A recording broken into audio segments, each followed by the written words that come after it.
Hi, and welcome to the Bible Story House. Hope you have a great day. Today I will be talking about the story of Moses and the burning bush. Long ago, in a hot, dry desert far from any big city, there lived a man named Moses. But Moses hadn't always lived in the desert. He was born in Egypt, a Hebrew baby saved from danger and raised in Pharaoh's palace. But after a big mistake, Moses had to leave Egypt. He ran far away and started a new life. Now, many years later, Moses was no longer a prince. He was a shepherd. Every day he led his sheep through the rocky hills and sandy plains of a place called Midian.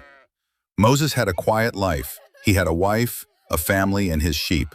He probably thought his big adventures were over. But one day something strange happened, something that would change everything.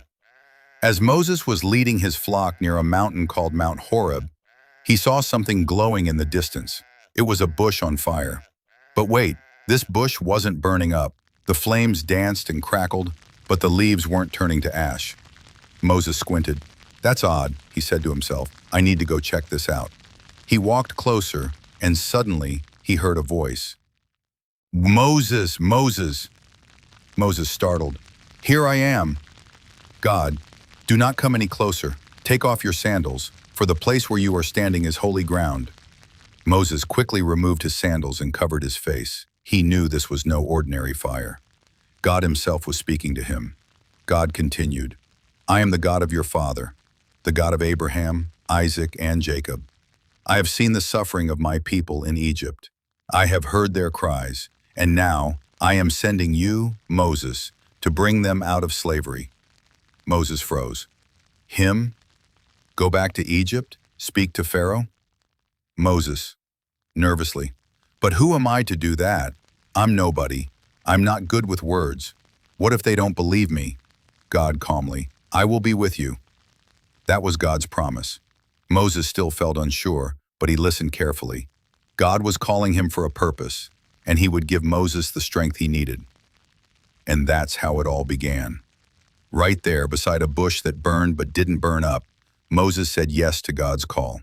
He didn't feel ready. He didn't feel strong. But God promised to go with him, and that was enough. This one moment would lead to a great journey. Moses returning to Egypt, standing before Pharaoh, and leading God's people to freedom. But it all started here, with a quiet shepherd, a burning bush, and a voice from heaven saying, "I have a plan, and you are part of it." Final message, what this story teaches us. Sometimes, God calls people who don't feel brave, smart, or strong. Maybe you felt that way too. But just like Moses, when God gives us a job to do, he also gives us everything we need to do it.